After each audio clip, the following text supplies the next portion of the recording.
Je m'appelle Samrawit, je suis éthiopienne et je vais te raconter comment j'ai failli stupidement héberger un génie chez ma belle-mère. Tu veux que je te raconte comment c'est arrivé? Ok, je vais t'expliquer. Mais d'abord, abonne-toi. Je m'appelle Samrawit, je suis éthiopienne et je vais te raconter comment j'ai failli stupidement héberger un génie chez ma belle-mère. C'était une nuit de 2004. J'avais quitté Addis Abeba pour Adwa, une ville située dans le nord de l'Éthiopie, dans la région du Tigré.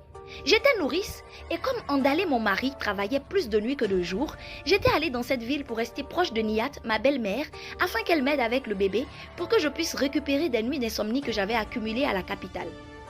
Cette nuit-là, le ventilateur faisait des siennes et je souffrais de la chaleur. Dieu merci, la pluie s'est mise à tomber. Donc pour mieux bénéficier de l'air frais, j'ai ouvert les fenêtres. Il était entre minuit et 2 heures du matin. Je restais à la fenêtre pour que l'air frais rafraîchisse mon visage et je regardais les gouttes d'eau tomber au sol. Tout d'un coup, j'ai vu un bébé tout seul. Il avait moins d'1 an en tout cas. Il faisait les 4 pattes tout seul sous cette pluie dans la nuit. Je l'ai regardé jusqu'à... et j'ai attrapé un pagne en essayant d'aller le chercher pour l'abriter.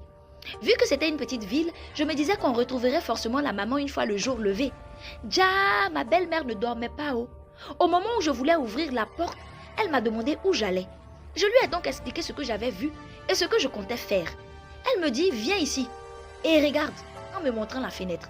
Je précise qu'elle était couchée, donc de là où elle était, elle ne pouvait pas voir ce qui se passait ailleurs. Mais vu que c'était ma belle-mère, je lui obéis et je vais me poster à nouveau devant la fenêtre. Toujours couchée sur sa natte, elle me dit, regarde cet enfant-là, ce n'est pas l'homme, hein. En effet, au fur et à mesure que je regardais, le bébé grandissait. Il s'est redressé et il a commencé à marcher maintenant comme un enfant de 3 ans. Au fur et à mesure qu'il marchait, il grandissait. Il grandissait. Il grandissait jusqu'à ce qu'il dépasse notre fenêtre.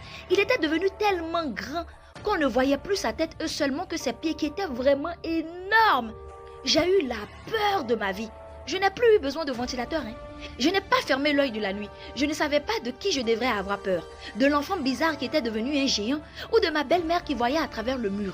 Ce que tu n'as jamais vu. Faut pas dire que ça n'existe pas. Toute ressemblance avec des faits, des personnages existants ou ayant existé n'est pas du tout le fruit d'une pure coïncidence.